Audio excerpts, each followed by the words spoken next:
जेहेतु ओडिशा रे बीजेपी प्रथम थर पर सरकार को आसी अनेक कार्यकर्ता अच्छा अनेक नेता और नेत्री मैंने अच्छा जो मैंने बहुत वर्ष धरिकी संघर्ष करी आज ओडिशा रे बीजेपी को सरकार को आनी से आशा तो रही राज्य सभापति और मुख्यमंत्री ऊपर निर्भर करे कौ नेता और कौ नेत्री को सी योग्य बाछिबे आ कहा मुंडरे से सुना कलिसी ढालिकी गुरु दायित्व देवे किंतु तापर भी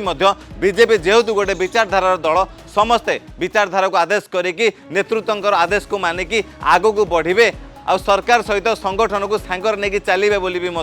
आशा रखिंट हेले समस्त मन में प्रश्न किए किए विदा हम आ कौ मंत्री पाखु कौ मंत्री पदवी जीव सेटा तो समय कहले आपण मान मतरे कौ मंत्री पाखु कौ पदवीटा जीवा आवश्यक आदि आपण मैंने मंत्री मान रेटिंग देवे ये गोटे वर्ष सरकार रे कौ मंत्री विभाग को कार्यकलाप को लोक मान समर्पित करटा भी आम आपण मान आशा करूँ कि कौ मंत्री को आपण मैंने केते मार्क दौरान आ बीजेपी में कौ विधायक मैंने अच्छा जो मैंने मंत्री पद पाइबा योग्य आ जो मैंने ही सरकार जब मंत्री पद रोचे ताहले संगठन समेत सरकार को आगू को नहीं पारे सेमती आप नजर जदि किए अच्छा ताहले आपण मैंने कमेंट सेक्शन में निश्चय जनइबे।